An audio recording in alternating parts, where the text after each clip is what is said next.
Hi, good afternoon. Welcome everyone to the next webinar in the series of webinars that we have been organizing as part of our initiative at OP Jindal Global University.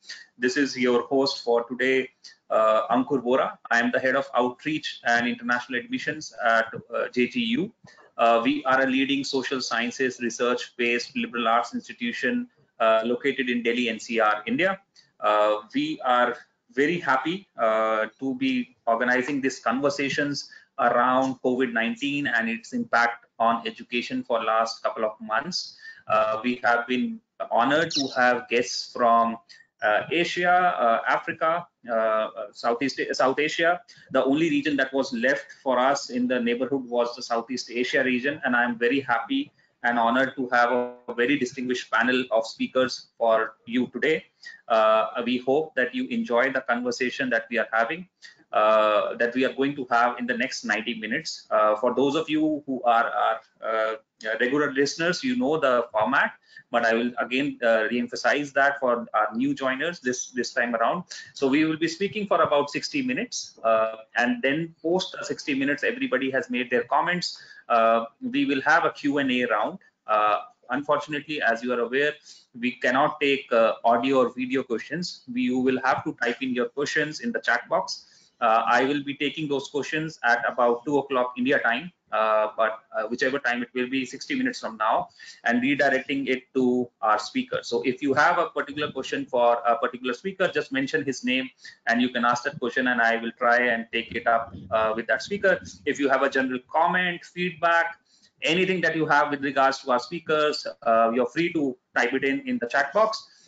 We will be happy to hear from you. This is a part of this is what I say is a conversation. Yeah, so I just want to make the disclaimer. Whatever we are saying here is sharing of knowledge between us as counselors and educators. Nowhere their institutions are liable for anything that they are saying here. So I just want to put this out there. This is not a official statements from their institutions, but we want to share our knowledge, our experiences, and I think that's the best part of any conversation, that we share our knowledge. And having been working in the international education space for last 12 years, I know we can all benefit as a community of global educators by sharing our knowledge. So without much further ado, I will like to start by setting the context of this conversation. I have a quick slides that I want to show you. Give me a second. Okay.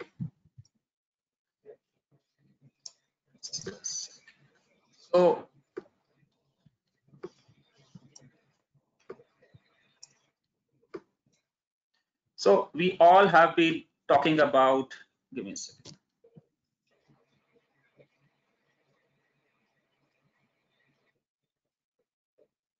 Yeah, so we have been talking about effect of COVID-19 on education in various parts of the world. Today we are going to focus on Southeast Asia, but I think more, coming from a developing part of the world, the challenges remain the same for our group of educators today also. So I go back to the UNESCO report that talks about the consequences of school closures on our educators and our students and parents. The first impact that is there is definitely of interactive learning.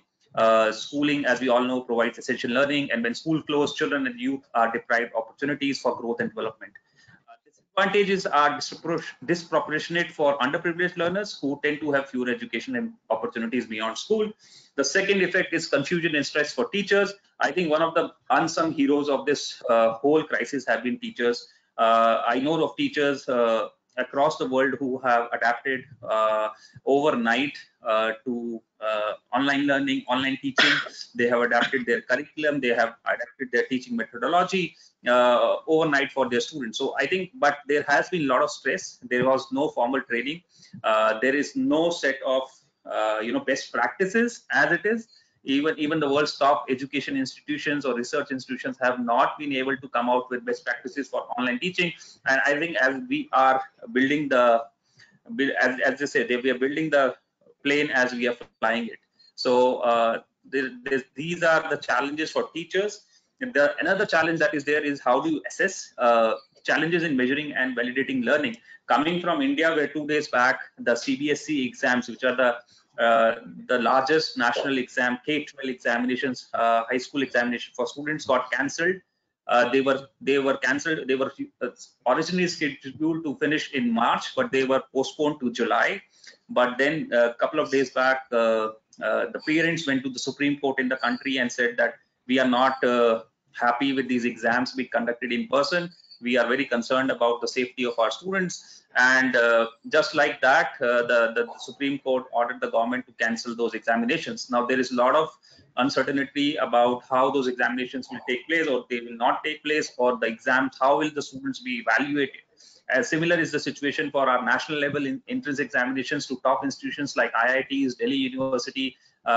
All these examinations are now in some kind of limbo, and there are students who are really facing the brunt of this. So there is definitely a challenge in front of teachers on how do they measure and validate learning. Parents are unprepared for distance and homeschooling.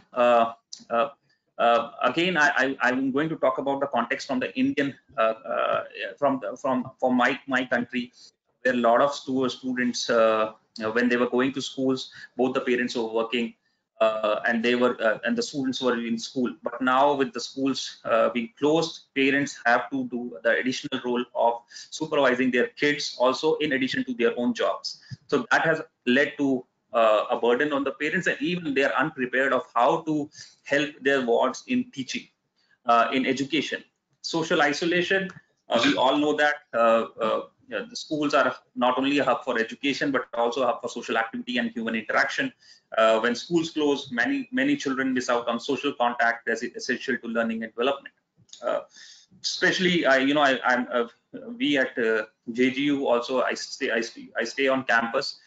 We miss our campus life, and we all want to go back to the campus life. So I think we are all facing the social isolation aspect of COVID-19. The last aspect that the UNESCO report talks about is poor nutrition. As you are aware, many children and youth rely on free or discounted meals provided at schools for food and healthy nutrition. And when schools close, nutrition is compromised also. Especially in India, I can talk about the midday meal program, where students in government schools are given free meals every day when they are in school. But those free meals are now not being given out as the schools are closed. So these are the kind of challenges that we are going to talk about in the context of different part of Southeast Asia today.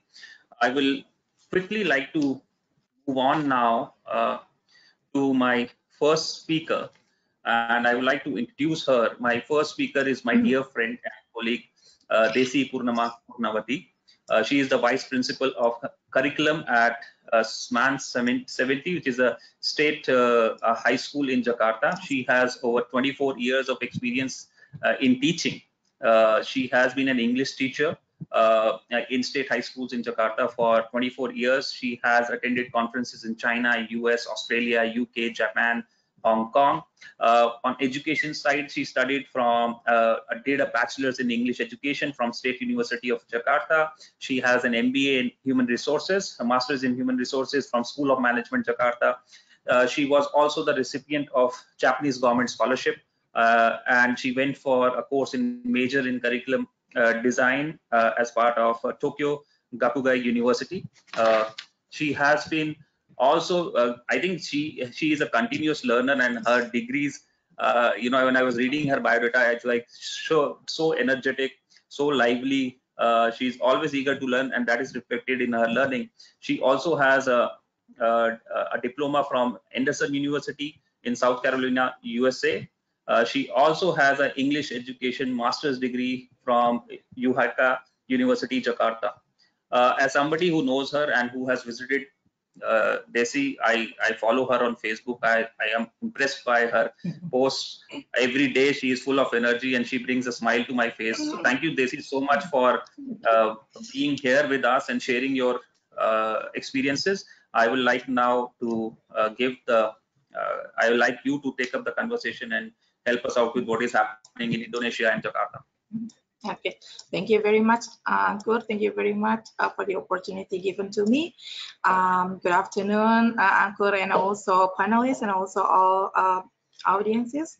Well, actually, if we say the impact of COVID-19 to our countries, there will be a negative impact and also positive impact.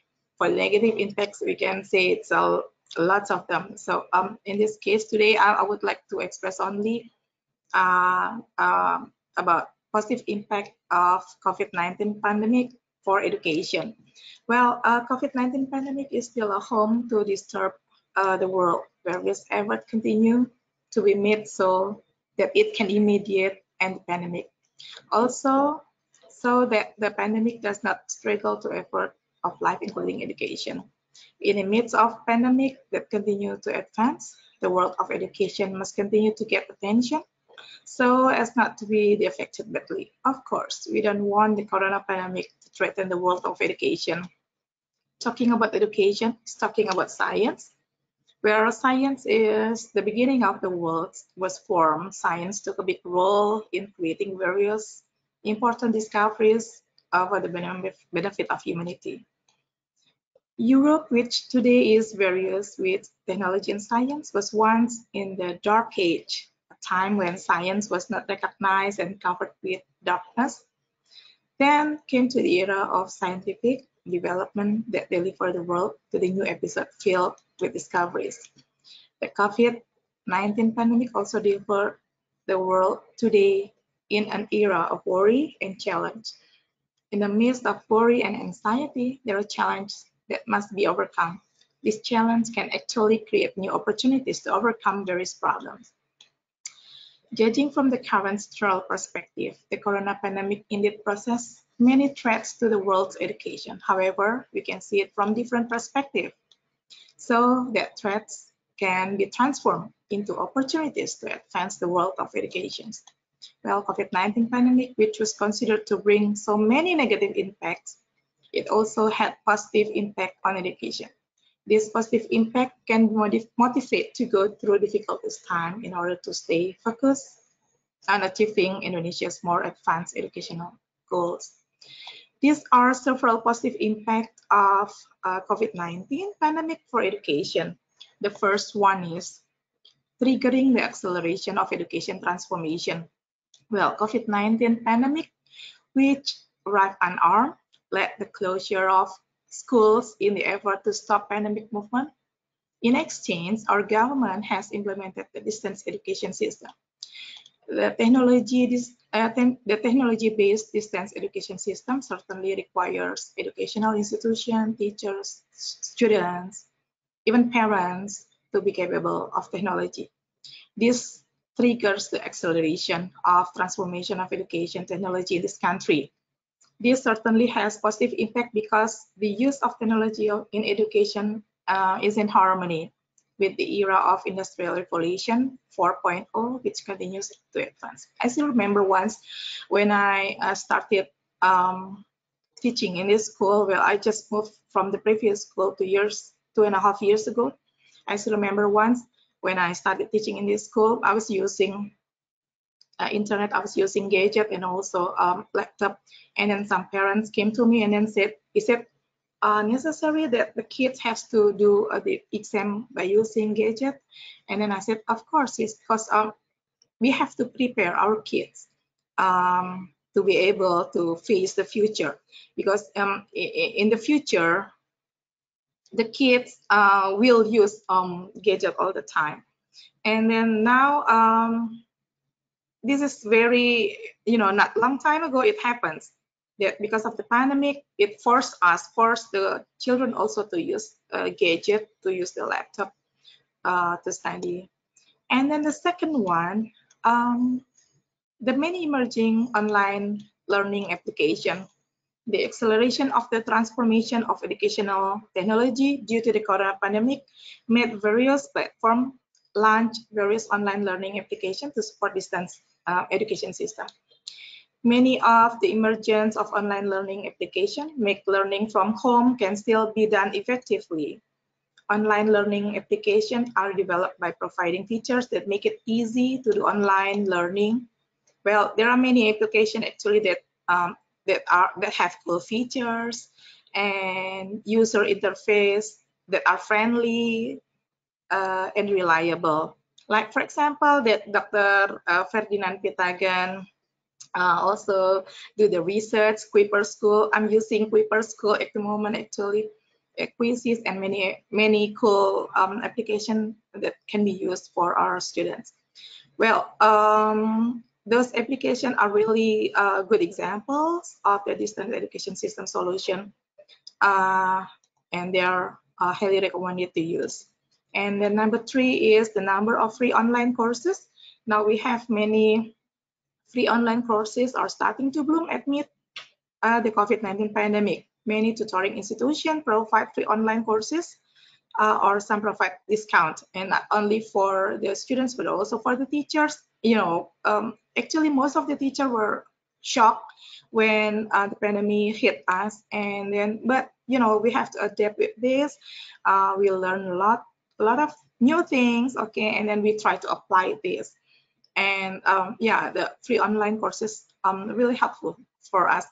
Not only free online courses, but also some providers, internet providers also offer us free for teachers and also for students. And also some company also provide that helps for us, just to support the education in Indonesia.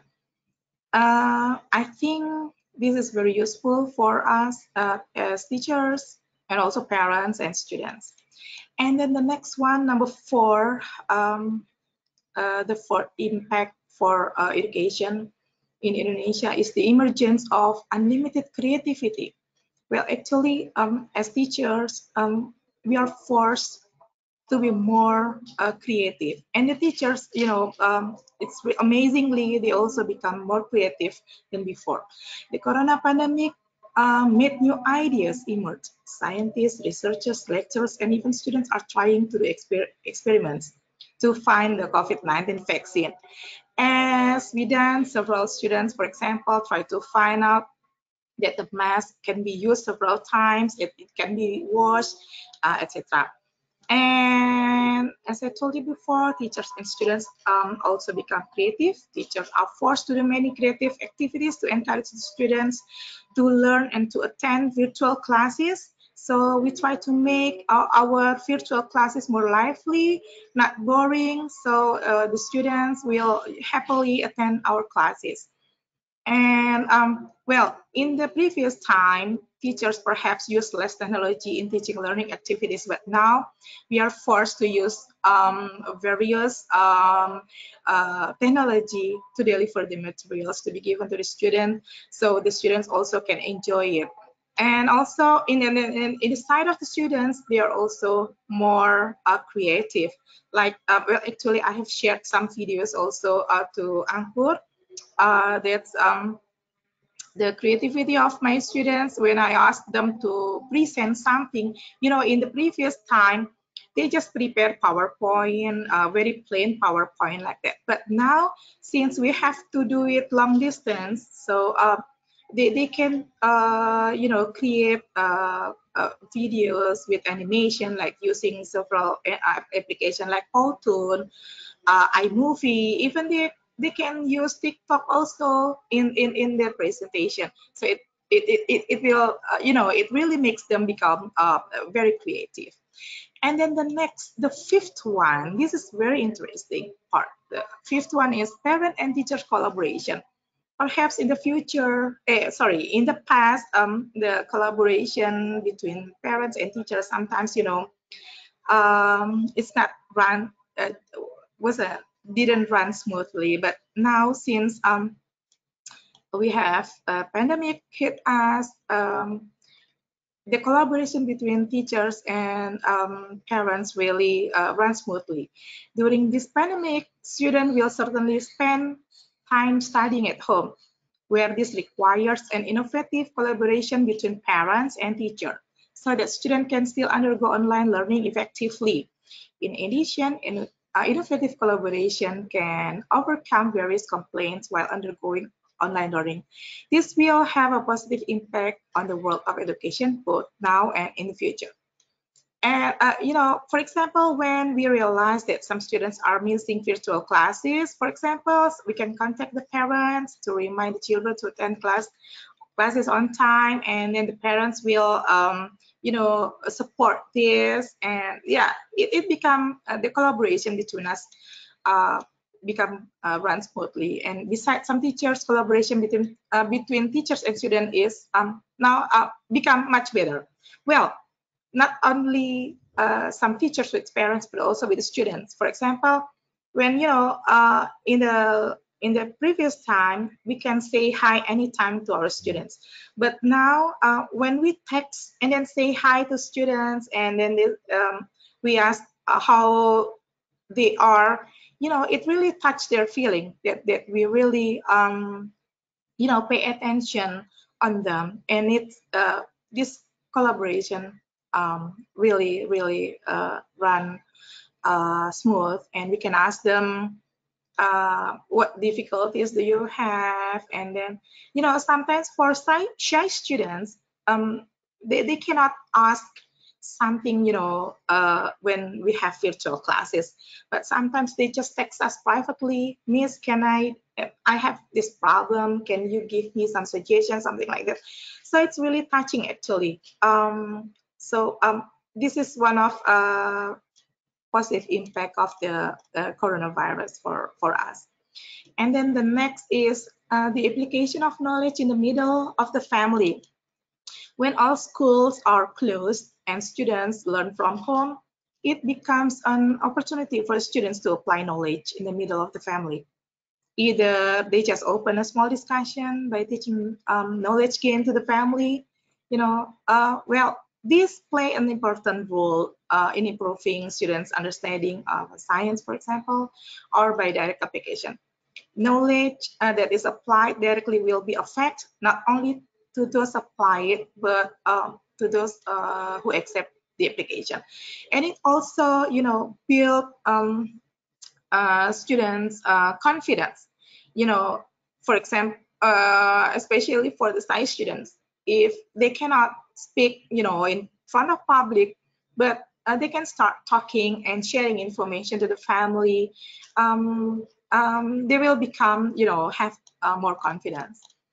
And then the next one is, well, actually, it's also good to build positive mentality. This situation, this is the seventh one, this situation also make most people have positive thinking. They try to solve the problem, and they have to adapt to the real situation. And also they have to obey the regulation and protocols given by the government. In this case, the Ministry of Health and the Ministry of Education. And the students are to make positive changes in their life, like they have to wear masks, they have to wash their hands, something like that. And after that, it replaces in our mind that we have positive thoughts. And then last but not least, we have two other changes actually in the educational in Indonesia. We didn't apply national exam. Well, actually in Indonesia, it has been run like several years before that we have a national exam for the 6th, the 9th, and 12th grade students. They consider will graduate when they pass national exam. But now since, actually we plan to apply not to have national exam next year. But since we got pandemic, now we started earlier. So the government decided not to have a national exam for this year. So we remove national exam. So the examination is given only by school examination. That's for 6th grade, the 9th grade, and also 12th grade of high school. And last but not least is the entrance exam for the public university. Well, it will be a bit changed. We used to have paper-based tests for the entrance exam, but now some universities will recruit the students by using online tests. But I just attended a seminar conducted by one of the universities last 2 weeks ago. They said that they also a bit not trust to the students while they are using online entrance exam. So they will try to figure it out how they will conduct the entrance exam for the universities. So those that I can say, Ankur and all panelists, about the impact of pandemic of COVID-19 in Indonesia. Okay, thank you very much. Thank you, Desi. Thank you so much for sharing your knowledge with us. Definitely, I think you have a good message that we should look at positive aspects that have been brought into for education due to this current crisis. I think we have accelerated the growth of online learning and hybrid learning because of this. I quickly move on to now my next guest from Philippines. He's a well-distinguished scholar, Dr. Ferdinand Pitagan. He is the Dean of School of Education at National Teachers College in Philippines. The Teachers College has 80 professors and with more than 2,000 students in 6 programs at undergraduate level. They also have 1,400 students in 14 programs at the graduate studies level. NTC was founded in 1928 and it was acquired in 2018 by Ayala Education. It is a top institution for teachers education in Philippines. Dr. Ferdinand is also a consultant at UNESCO, leading experts in the design of framework, strategy, training, and the budget of open educational resources. He is Monbusho, which is a Japanese government scholarship scholar, under which he graduated with a PhD in education from International Christian University, Tokyo. He is also a graduate of the University of Philippines with a degree in Master of Arts in Education.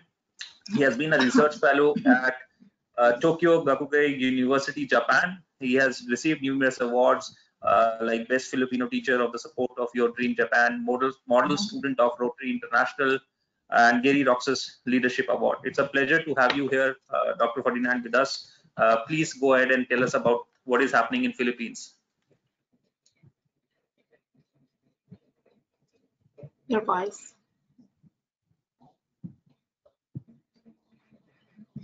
You are on mute, Dr. Ferdinand. I think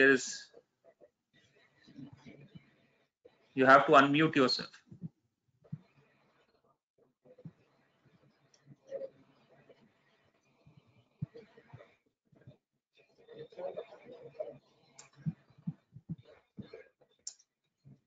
Can you hear us? You have self-muted yourself. On the right side.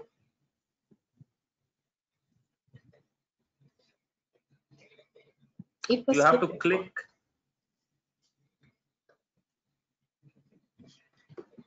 Click the audio.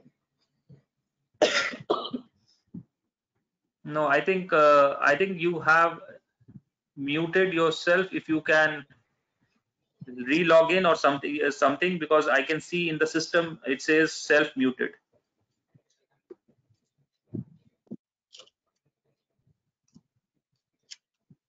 So I think Dr. Ferdinand, I will come back to you. I will move on to the next speaker. Probably you can re-log in and come back and we'll take you afterwards. I will quickly move on to Dr. Kyaw Moetun from Myanmar. I think it's a pleasure to have you. I'll quickly do your introduction, Dr. Kyaw.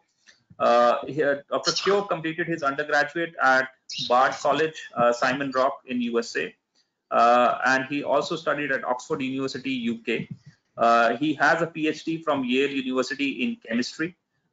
He was inspired by transformative liberal arts and sciences education that he received abroad, and he returned to Myanmar at the young age of 27 to dedicate his life to development of his country. As a young social entrepreneur with a dedicated mission, he has a mission to create next generation of responsible and competent leaders of Myanmar. And with this vision in mind, he leads an education movement that includes establishment of first private non-profit liberal arts and sciences university, as well as development of best higher education practices in Myanmar. He catalyzed this movement by establishing a well-regarded pilot school called Parami Institute of Liberal Arts and Sciences in 2017. And he is working to convert that school into a first private liberal arts and sciences university in Myanmar. Dr. Kyaw, it's a pleasure to have you here with us. If you can talk about the education landscape in Myanmar post COVID-19. Thank you very much, Ankur, and it's my pleasure to be here with you all. Thank you also for inviting me to be in this panel discussion.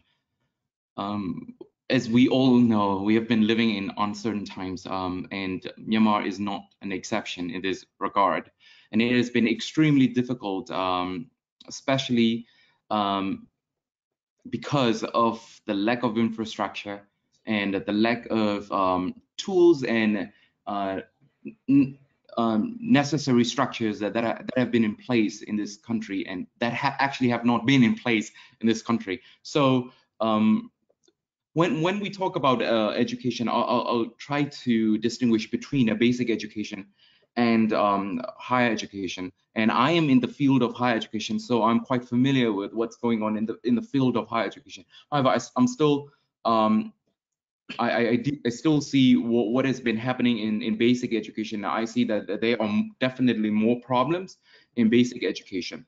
At the moment, the Ministry of Education is struggling with reopening of basic education schools in the country. During the last 3 months, basic education schools have been used actually as quarantine centers. So now that the government is trying to reclaim these basic education schools within Yangon to reopen in July, at the end of July. And but it's almost wait and see and kind of movement in this move here, because the government wants to make sure that they could keep COVID under control. So as soon as there is any outbreak of coronavirus again, once the basic education schools have reopened, they are ready to shut down. So it's a very uncertain feeling among all of us, because higher education institutions can only reopen once basic education schools have safely reopened. And so July 21st, afterwards, we'll see what's going to happen, and if we hope that there is no other outbreak again here. To address a lot of issues in basic education schools, what the Ministry of Education is doing is social distancing. So it's going to be very difficult, and everybody is actually watching the performance of the Ministry of Education. They are saying that schools will be divided into 2 or several shifts of teaching and learning. So given the fact that schools are already already quite strained in the number of teachers, availability, and resources, divided into shifts so that we have teachers teaching all throughout is going to be a bit difficult. Students are going to be placed so that they have at least 3 feet or to 6 feet apart from each other in classrooms, and that's also going to be difficult. In addition to the measures, the Ministry of Education is also introducing these televised programs or learning programs, not on smartphones or anything like that. It's on television, and so some parents are actually quite worried that that's not going to be applicable to the massive population, especially in rural areas, in mountainous areas, because the connection is not very good. Parents do not have enough resources to even provide living for their children, let alone having a TV or anything like that. for their children. So that's going to be tough. When it comes to higher education, as of now, all universities, of course, are closed, and whether we can reopen the higher education institutions, public universities or private institutions, depend on what's going to happen in basic education. And as I said, it's really wait and see what's going to happen in basic education. In what makes it perhaps even worse is also in higher education, many of the higher education institutions are again used as quarantine centers. So that's recleaning and all of that to make sure that the classrooms are ready to open the universities is going to be a challenge. We hope for the best. When it comes to private higher education institutions, at the moment, I'm serving the president of Private Higher Education Institutions Association in Myanmar, and we're all very nervous in all of our association members, particularly because we have no foreseeable date on when these private institutions can reopen, and many of the private institutions in the association are for profit, and Parami is one of the few non-profits, but both sectors rely on tuition fees, but in non-profit, of course, we rely on grants from foundations and philanthropists. So when it comes to non-profit private higher education institutions in Myanmar, fundraising is already difficult because there is no traditional philanthropic tradition here in this country towards education, particularly to higher education. Now that COVID has hit, that's even harder for private higher education institutions to fundraise. So we'll see what's going to happen. At my institution, we're still okay for now. We're going to build our university on the 20-acre land that we bought last year, starting in January 2021, and our timeline is still intact. So that's good for now. But many higher education institutions, private ones, are not so lucky, and they're being really threatened. So that's something that our association members are working very hard to figure out ways to make sure that they survive as well. So that's the whole landscape of both basic education and higher education in Myanmar. Thank you, Ankur. So for sharing your perspectives on Myanmar and the landscape there for education post COVID-19. Dr. Ferdinand, if you are back, we can go back to you and you can take it up. Okay. Okay. I want to present my slide, Ankur. Okay. Okay.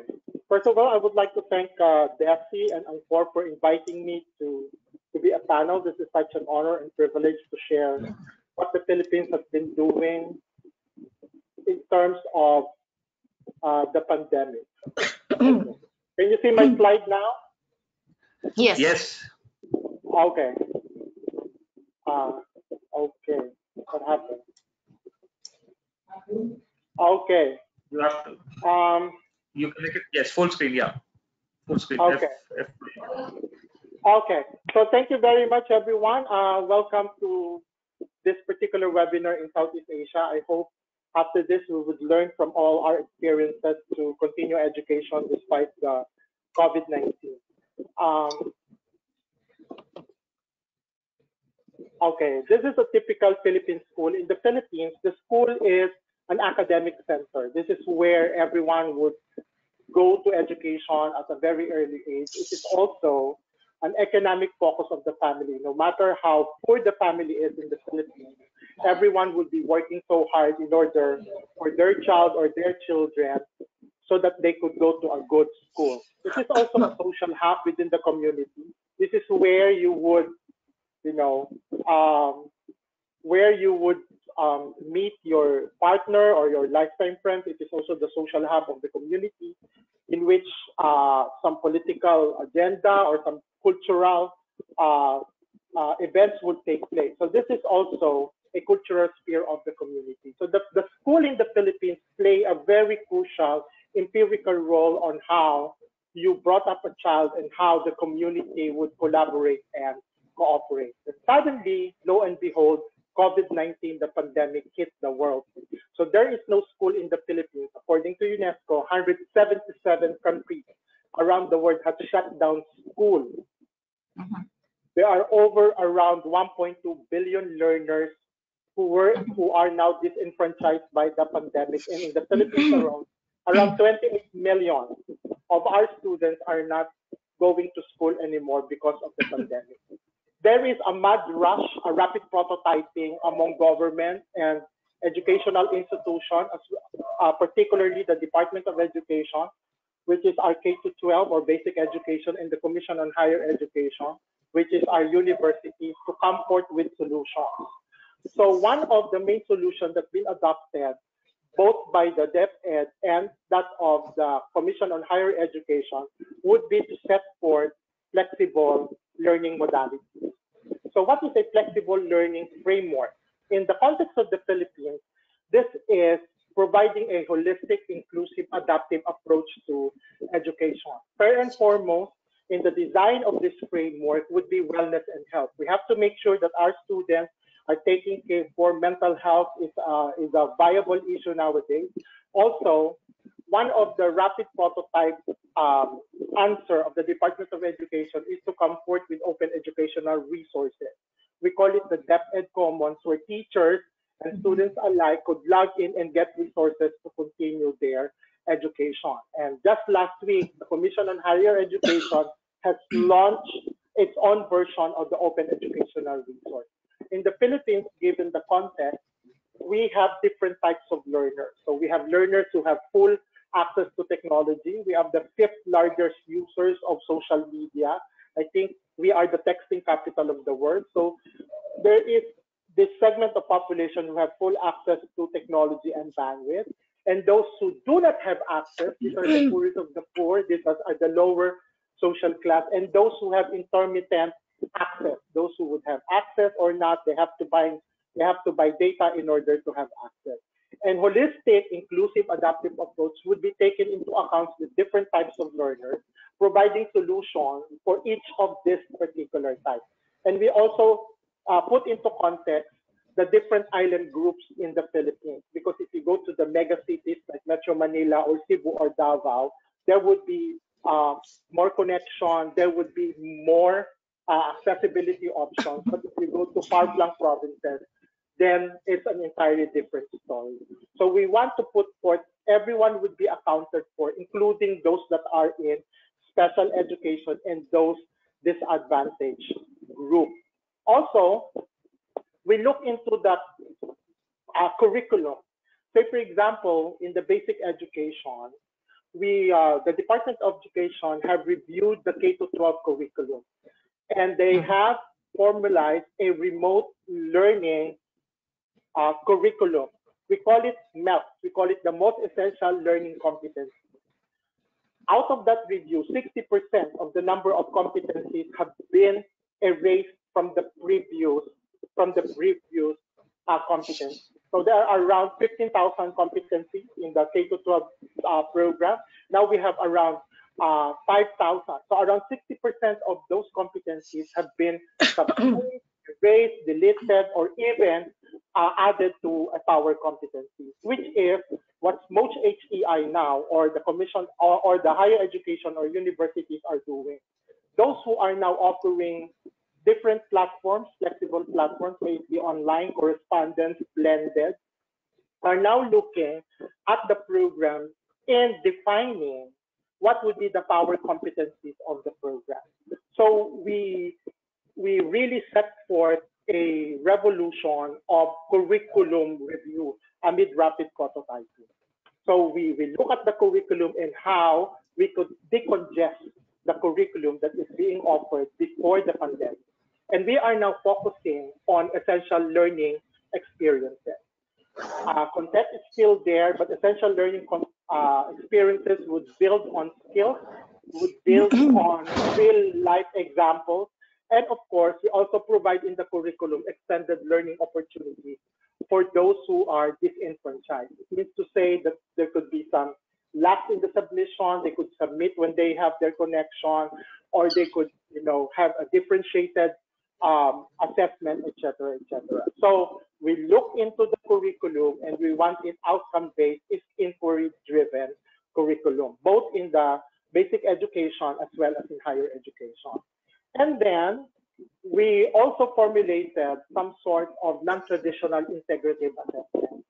So say, for example, in my university, we cluster courses that would have the same power competency. Before we would have assessment 1, assessment 2, assessment 3. Now we have assessment of learning. So this integration would be across different courses. It could be across different programs and across different disciplines. There could be one integrative assessment across different courses. And the Department of Education, as well as the higher education institution, are rethinking the usual, integrative assessment variables like attendance.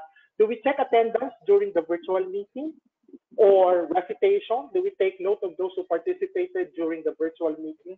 Or how do we conduct exams? That's standardized exams, and even the national ranking, as mentioned by Desi, they are rethinking now of the national exams, even for licensure, even for university admission exams, and some other exams. And of course, we are now focusing on authentic outcome-based assessment. We are now focusing more on the outcome, on the output of the students, which encapsulate what the competency, skills, knowledge, and even attitudes that they have to learn on a particular subject or a particular program. Okay. Part also of this one, of the flexible learning framework, would be to provide differentiated learning delivery.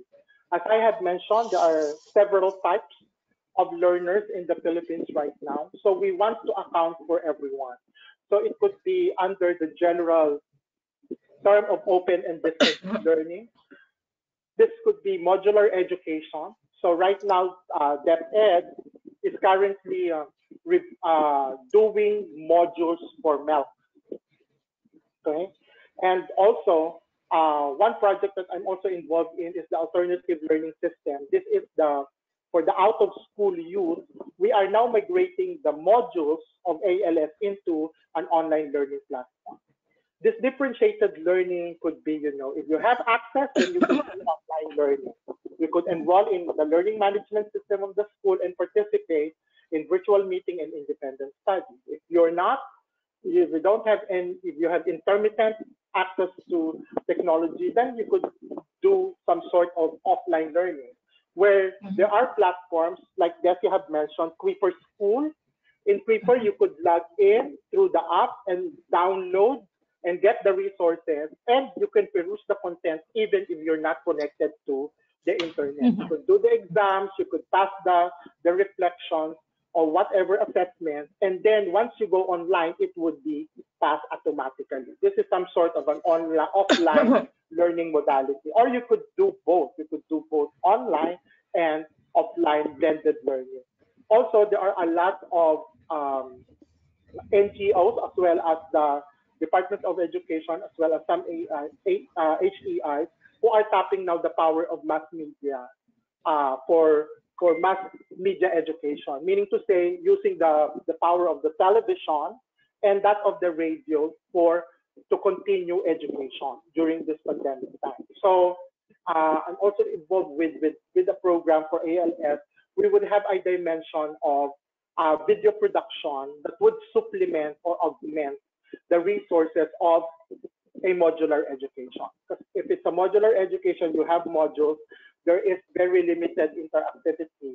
So we are thinking of doing resources through the use of radio and media to augment the modules that our out of school youth are utilizing. Also, we are promoting also self-regulated. It could either be home-based or homeschooling education. So there, in this particular variable, there is really a need to educate our parents or whoever is the caregiver in the family, how they could be a co-facilitator of learning. So I'm telling all the schools that they have to come forth with a good home-based learning orientation or even training for their corresponding parents. Okay? So the parents now, as Daisy have mentioned, is now a co-facilitator, a co-moderator in the learning process of their kids. They would be more involved, especially for the younger kids.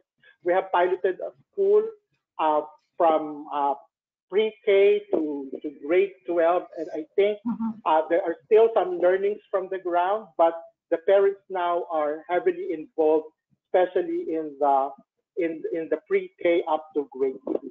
And of course, self-regulated learning would involve, virtual meetings like synchronous meetings, where the teachers, would meet the students like this, and maybe a discussion, and then skills building, and then interaction, and then collaboration. Remember that if we're going to migrate into online learning platform, we cannot migrate what we're doing in face-to-face and then put it online. It will not work. It will not work. Remember that our kids now, they are millennials, they are Gen Z, they are tech savvy, they are media savvy. We cannot lecture just like what we're doing in face-to-face for 30 minutes. They'll get bored. They have the laptops, they have the services, and you have to use it for collaboration, for skill building, and even for inquiry-based education. And of course, our students would really need to learn how to independently study.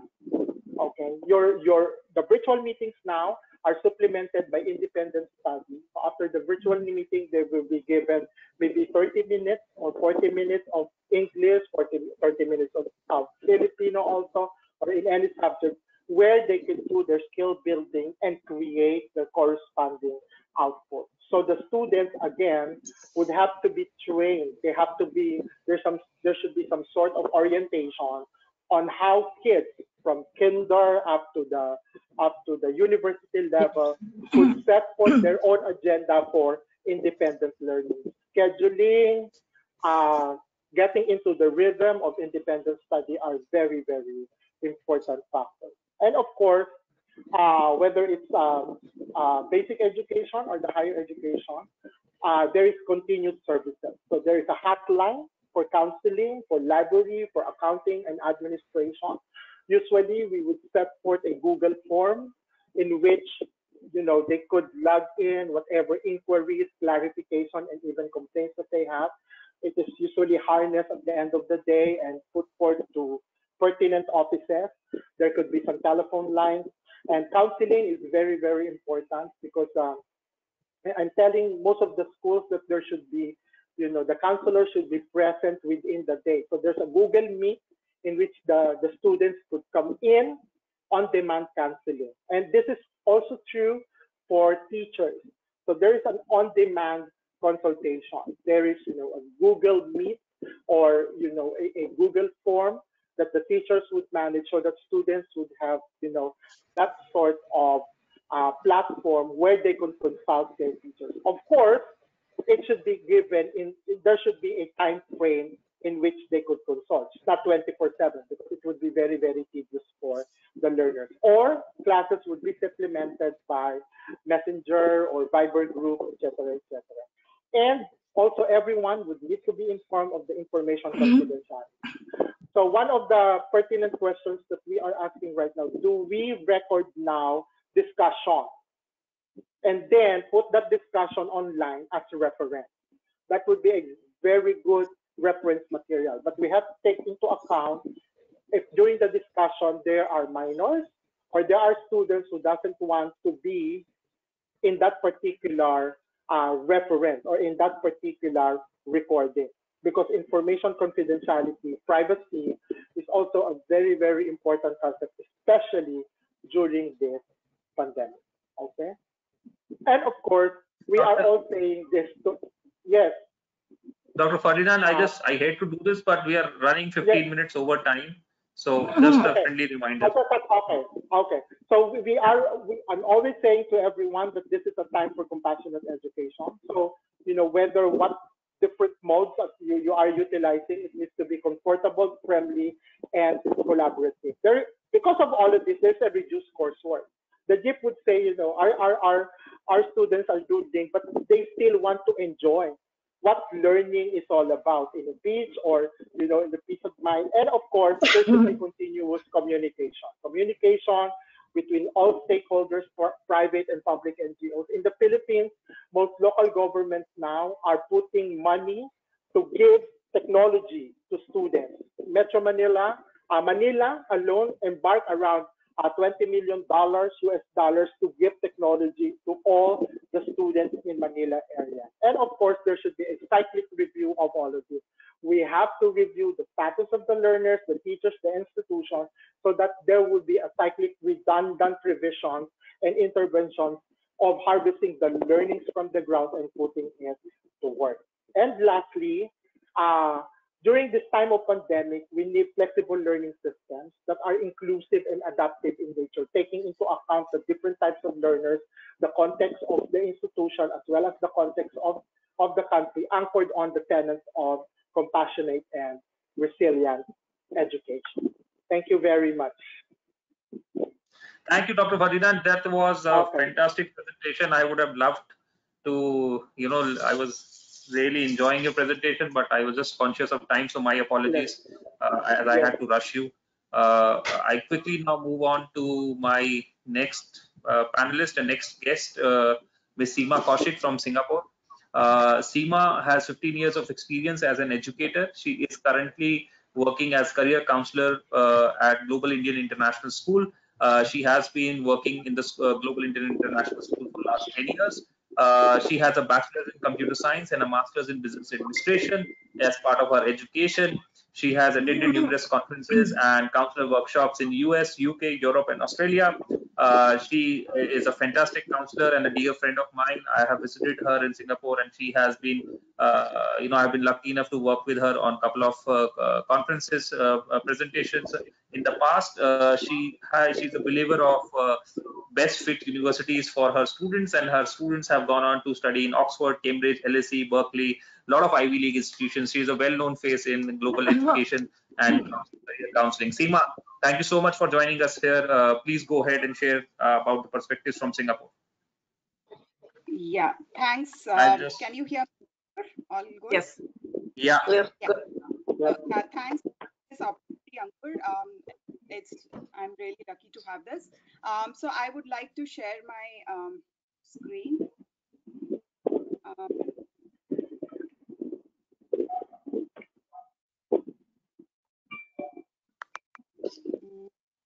Can you see the screen?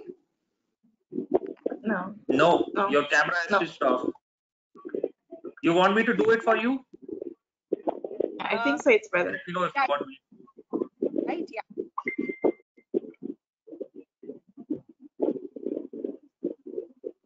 Take your time. Are you sharing it for me? I will do it for you if you want. So, do you want me to do it? Yeah. I think it's better. Yeah. I will share your screen. Give me a moment. Yeah. So no problem. I'll. Yeah. Okay. So I'm just giving a scenario how it. So being a small place, Singapore, the COVID has been, I would say, it's been pretty kind of well managed in the country. There has been only 26 fatalities, though the cases have been 40,000 plus, but it has been managed pretty well. Being a smaller country, the government has managed it quite well. And just the next screen, Ankur. So I'll be talking about how it was an impact on the school, on the graduating class, and on the future students. So how the schools have adapted to COVID is there was a 2-month circuit breaker, which we call as like a close down. So April and May, 2 months were totally closed, but virtual learning was happening. So schools have kind of it was a challenge though, but schools have stepped up and they were like, you know, learning was being continued and there was not a halt in the learning. Most of the schools, majority of the schools had opted for virtual learning, and teachers had like overnight prepared themselves for this challenge. Um, Now from June onwards, it's a it's become a new normal in the schools. Schools have Mhm. resumed with distancing measures from June onwards. Mask wearing, frequent temperature checks, hand sanitizing, desk Mhm. this is all like a now the norm. Children, they do Mhm. it on, they disinfect their desks, and kind of they are pretty well managing it. There has been like plastic dividers among the tables in the canteen, so that students are like separately sitting. There are like tables which are allocated to them. They are allowed to sit only on those tables. So there are like pretty good measures being taken. So currently the situation is face-to-face learning is happening, and there is alternate, like 1 week half of the class is attending on in 1 week, and the others are doing online learning, and then they are like alternating. The next week the next group comes. So it's being like schools have resumed, extracurriculars are happening in smaller groups, bus timings are staggered so that there is no overcrowding. The lunch breaks, all those are also staggered. So the schools kind of, I mean, we are feeling good about it that we are back to school. So yeah, I mean, it is challenging, though. I mean, it's we are not out of the woods. The cases are still there, but yeah, I mean, it's decreasing, and we are like feeling much better this month. So next slide, please, Ankur. Yeah, now the graduating class, how the graduating class is being impacted because they have already graduated. The previous slide, Ankur. Yeah, so they have, Ankur, previous slide. Yeah. Yeah. So the graduating class, they have already got offers from universities in UK, US, Canada, Europe, and many of them have like accepted the offer, but the parents are really concerned. They are not very confident about sending their kid. So far, they are worried about how the visas will be happening, whether flights will be there, whether the child will be safe there. Even if like most of the universities are saying that we will be ready to welcome students in August, but doesn't look like this. The situation like US, it's pretty bad every day. There are like 40, 50,000 cases.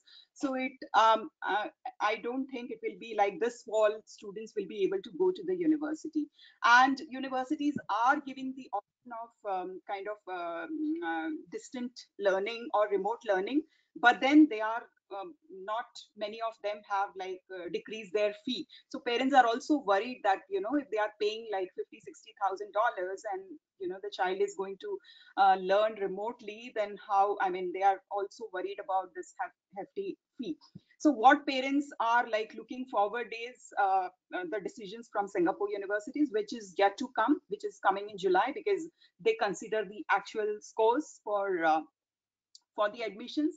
So actually parents are really counting on the Singapore universities, and if option given, like the children want to stay in Singapore. I mean, if not the children, the parents want the children to stay in Singapore, and they are really not confident of sending. Though, like I have students in my school. They've got admissions in Cambridge, Berkeley, UCLA. I mean, really top universities, and but they are really not excited about it because they don't know how the situation would be.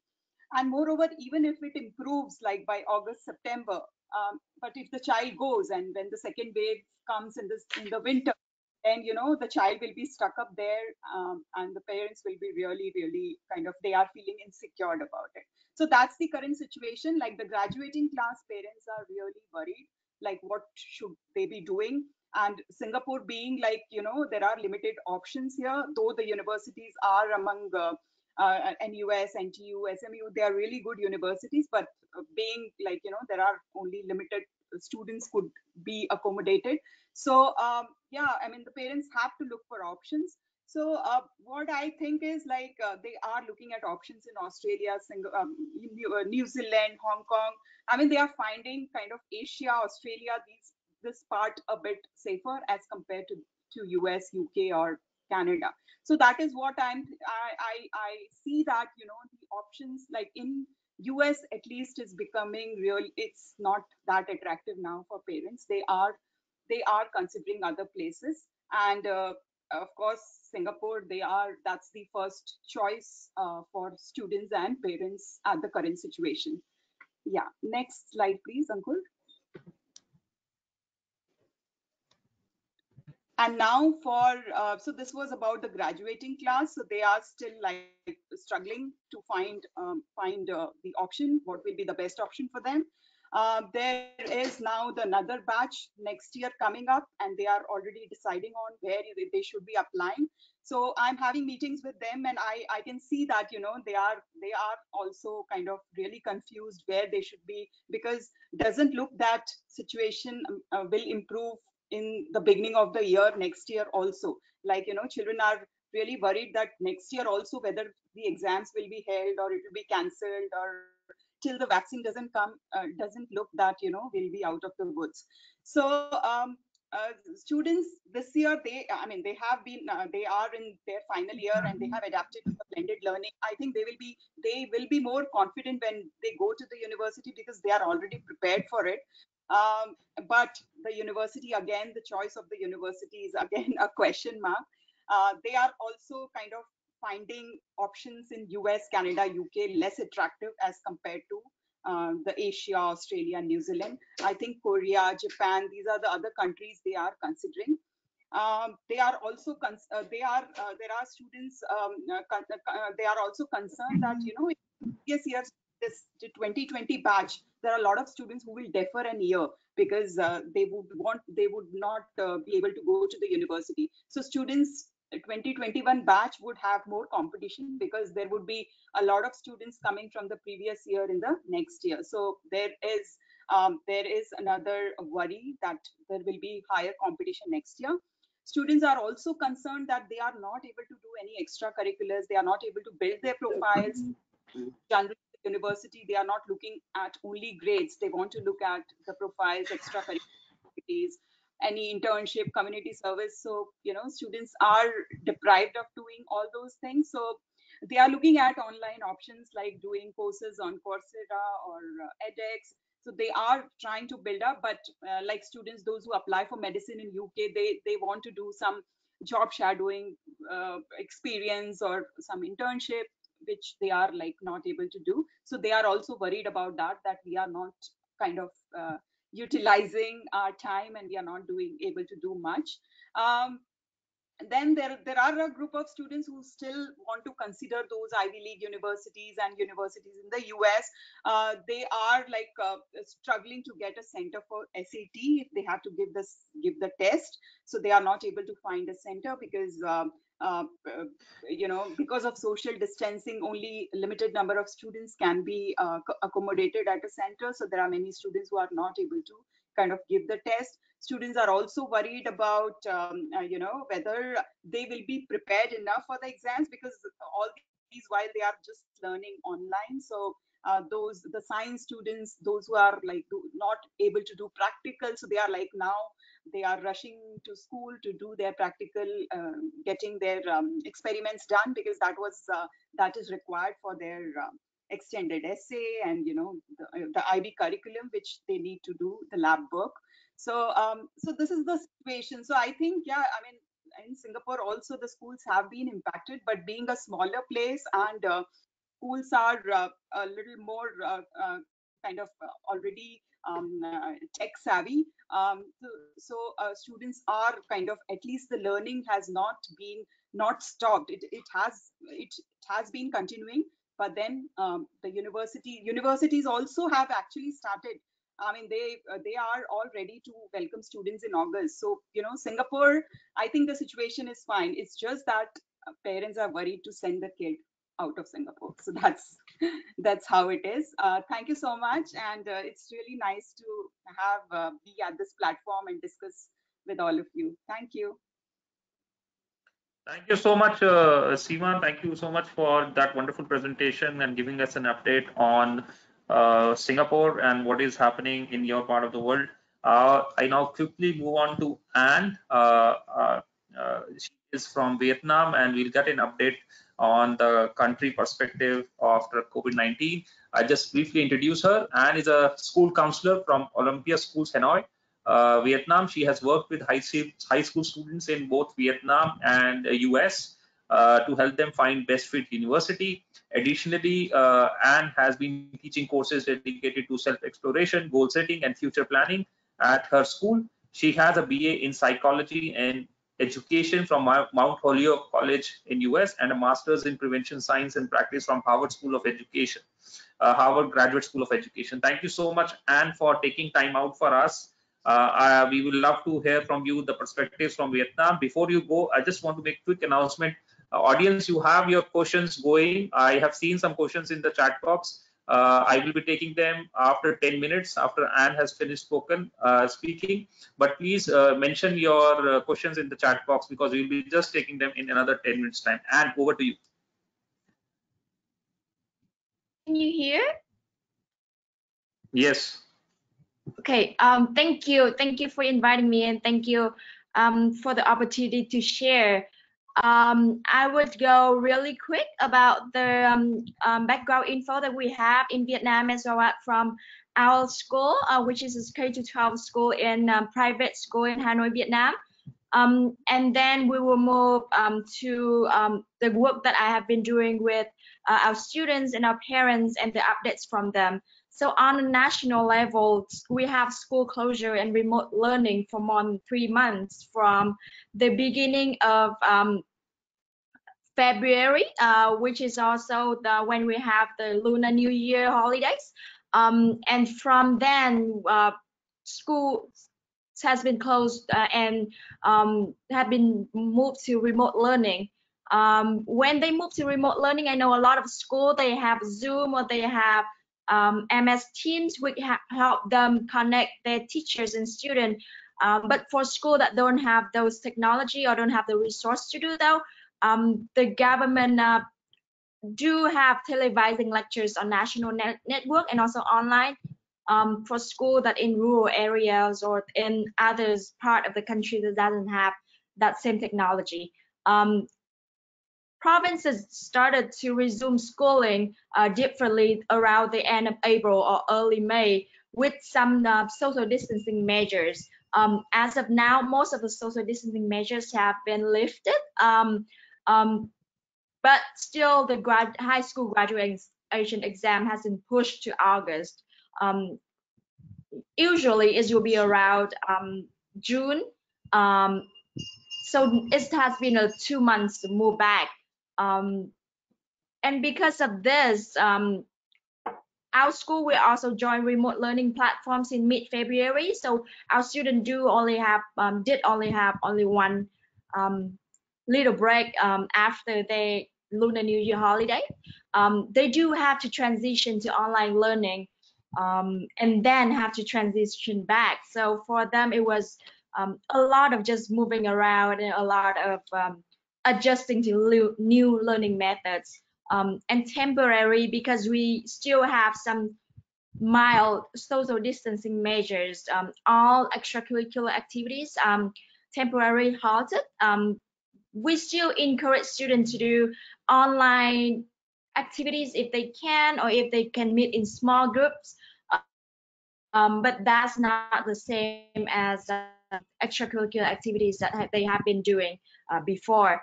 And since most of our students plan to go study abroad, they are facing some difficulties on the late high school graduation exams in August. That would make it very difficult for school that may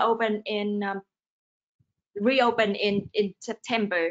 The standardized test, visa, the travel ban, and especially the safety, how the countries that they want to go, for example, the US, UK, Europe, are dealing with COVID-19 in their own countries.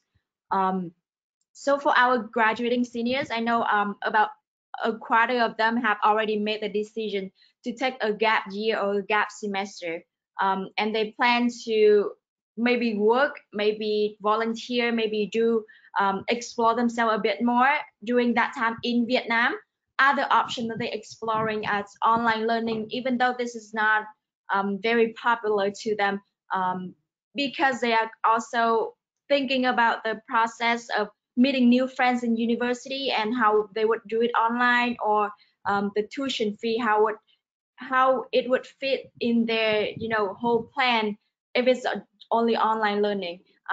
And some are shifting their focus to Vietnamese university with international programs or opportunities to transfer to an international university afterwards. For students in grade 10 and grade 11, many students have time to explore and did a little self-reflection during the quarantine on their career and university choices.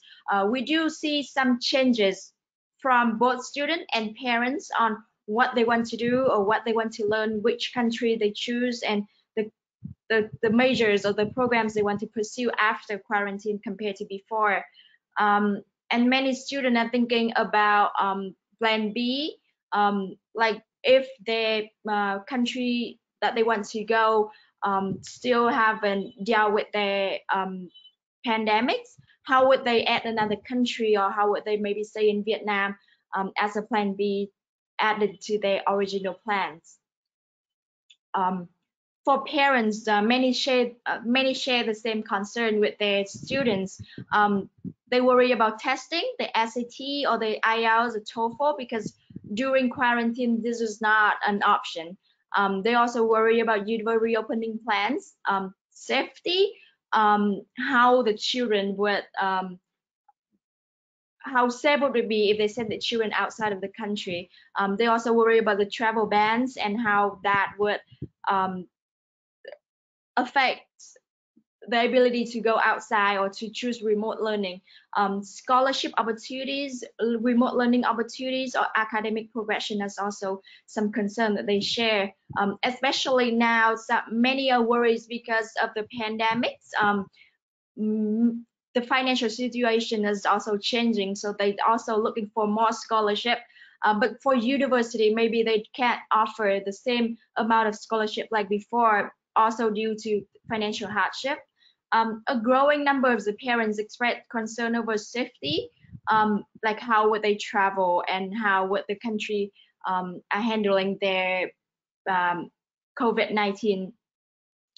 And many are reconsider their previous choice, and they also plan for alternative path, like Vietnamese university or international university inside of Vietnam, or like I said before, university with an option to transfer outside of Vietnam when the pandemic calm down later. The current programs that we do with our students include some webinars and workshops that talk to them about how would they prepare for any changes, not only the pandemics, but how would the pandemic change education or change the market, and how would the student be prepared for that uncertainty and also take care of their feelings and take care of their mental health. Meanwhile, the importance of having a plan B and thinking about different perspective, thinking about not only dangers, but also opportunities that may emerge after COVID-19. For now, the event that we usually do to connect representative from university to our to parents and students, we are trying to do it virtually. It's also take some time for our students to getting used to it, from meeting in person to virtual meetings. And we also trying to do some events for school that have local reps in Vietnam. So that's an option for many schools that have local reps based in Vietnam or nearby. And during counseling, we did talk to them about the long-term and short-term effect of COVID-19, and how it may not only change their high school career or their university learning, but also long-term, how would they how the COVID-19 would change the landscape of the market and careers perspective, and how would they prepare for it afterwards. And really encourage our students to join, not only because now all the learning are on campus, but we still encourage them to do a blended model where they can attend some online webinar as well, and try to just take advantage of what has been in place in the quarantine. So that's what my some updates from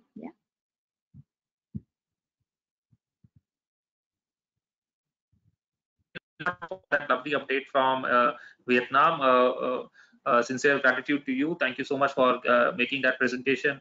Appreciate it. So now we quickly move on to the Q&A part of this session. We are running 20 minutes over time and we have 10 minutes. So I'll try to do justice as much as I can. Let me start by taking some of the first questions. Okay, so the first question I see is from Mr. Veera Swami. He says, can you share some tips on how we can establish collaboration between parents and teachers? So it's not directed to anybody, but Desi, probably you went first, so you can take this question. Any practical tips for establishing collaboration between parents and teachers? How do you manage that in your school?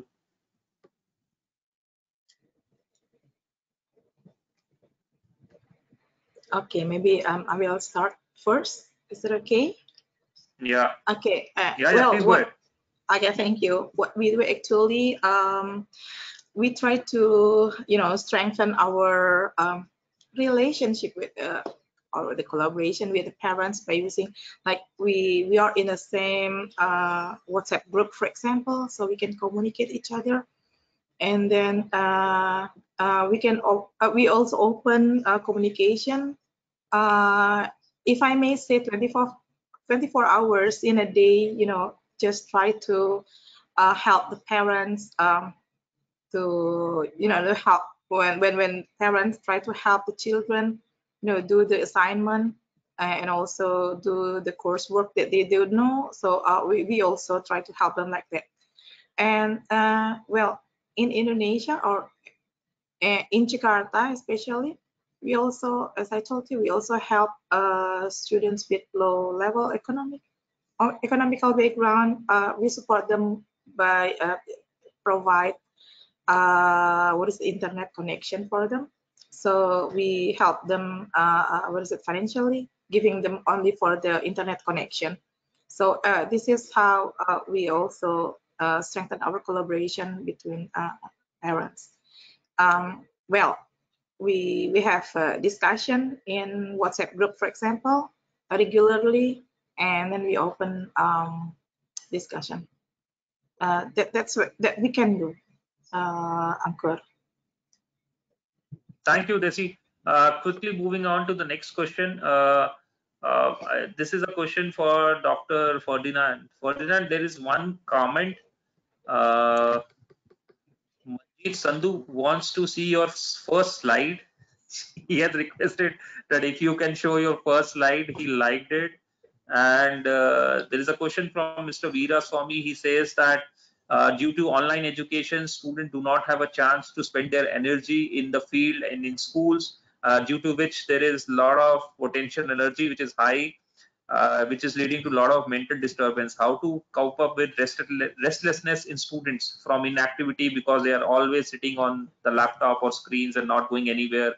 So how do you suggest we can take care of that?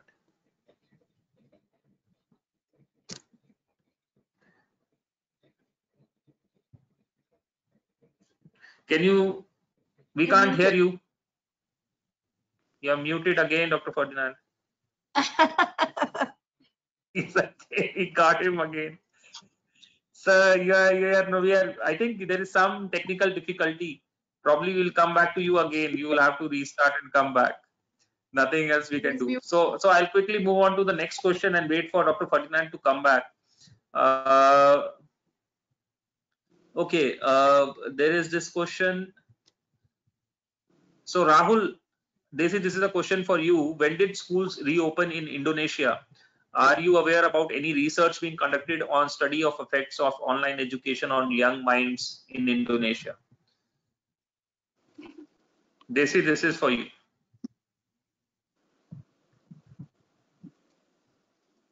Sorry, excuse me once more, Ankur. Sorry. The question is, are the schools reopened in Indonesia? Are the schools functioning? No. No, No. Okay. the school closed. So we have long distance learning at the moment. Offline, So we have online learning. Well, online learning. Well, actually, the Ministry of Education just did the discussion like 2 weeks ago. They said we can start it our new normal with five different different rules that we have to follow, five different protocols that we have to follow. Like there like we should be in a green zone, for example, and then the school facilities also have disinfectant, for example, and we also have there are many things actually, and the parents also have to give permission that the kids could go to school. So there are many protocols that we have to follow if we want to start our school open. So at the moment, actually, there are only 5% of the school that can be open. But we are still thinking that we have to postpone, and well, for those other 95%, we can open it until the end of this year, so we can start again in January. Thank you, Desi. Dr. Ferdinand, are you back? Can you? Yes, can you hear me? Yes, please go ahead. Take the question. Okay. Yeah. Regarding I think there should be a review of how much the students would have to do in online learning. Say, for example, we advocate it should be less than 5 hours per day. Less than 5 hours. 3 to 4 hours is very ideal. This is including synchronous virtual meetings and the independent study platform, so that the students or the children will be given enough time, to do other stuff inside the home. Anyway, they cannot go out of the house because of the pandemic. So there should be some type of scheduling.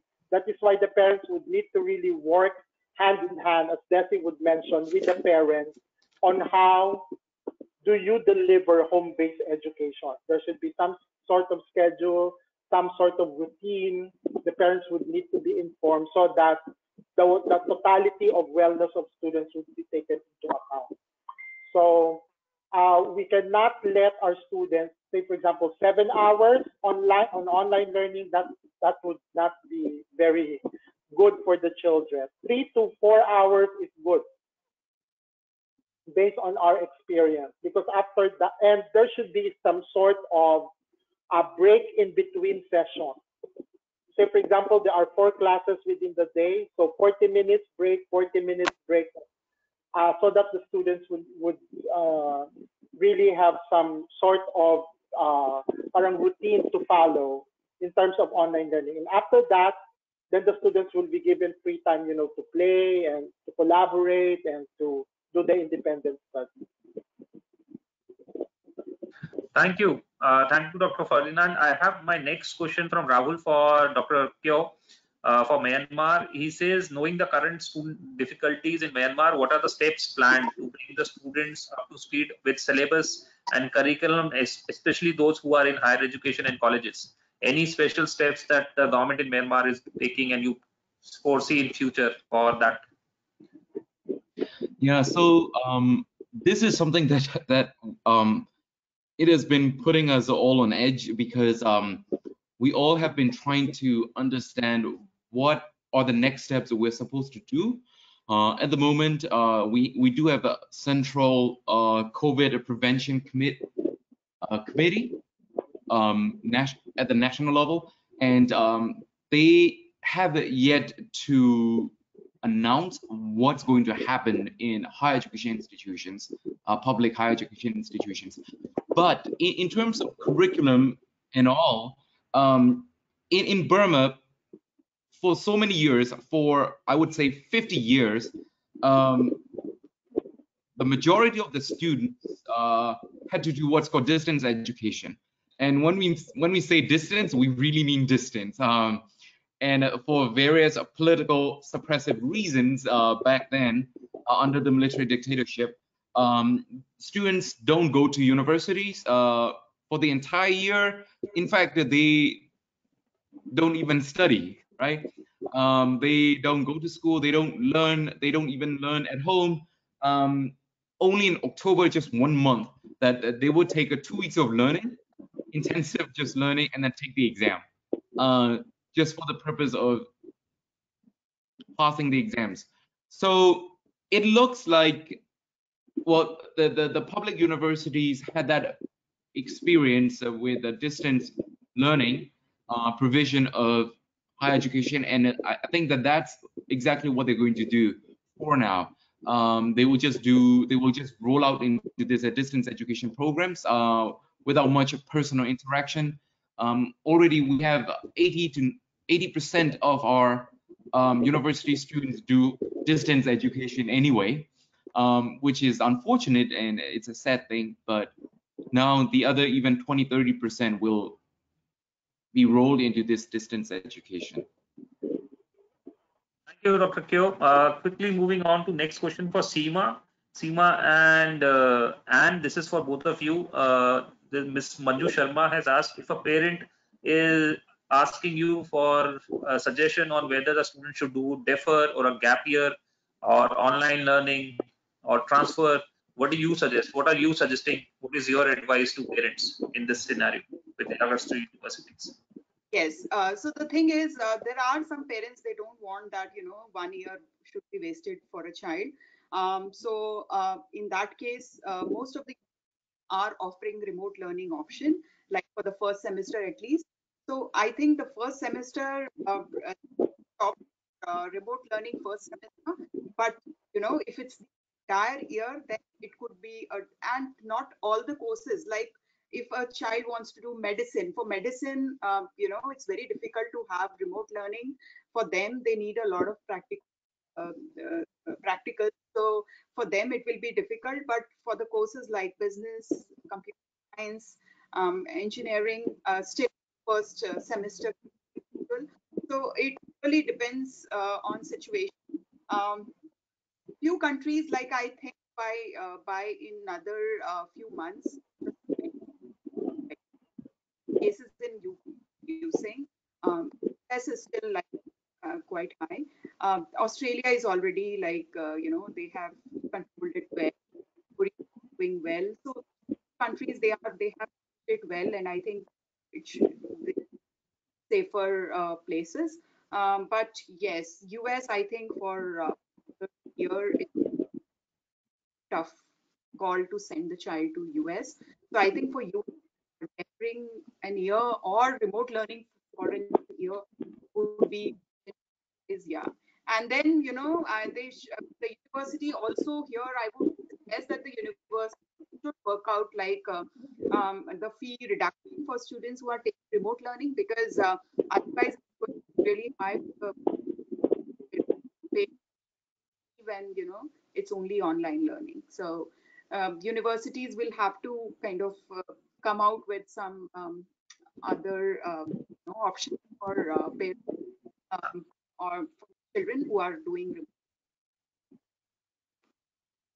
Thank you, Seema. And I have a question for you in addition to the question that I already posted. So there is a question from Than Farm. She says, I have a question which says Vietnam seems to resume school, but is there any protocols in place? Or how are you preparing for second wave of coronavirus if it comes back? Are there any protocols that you're following?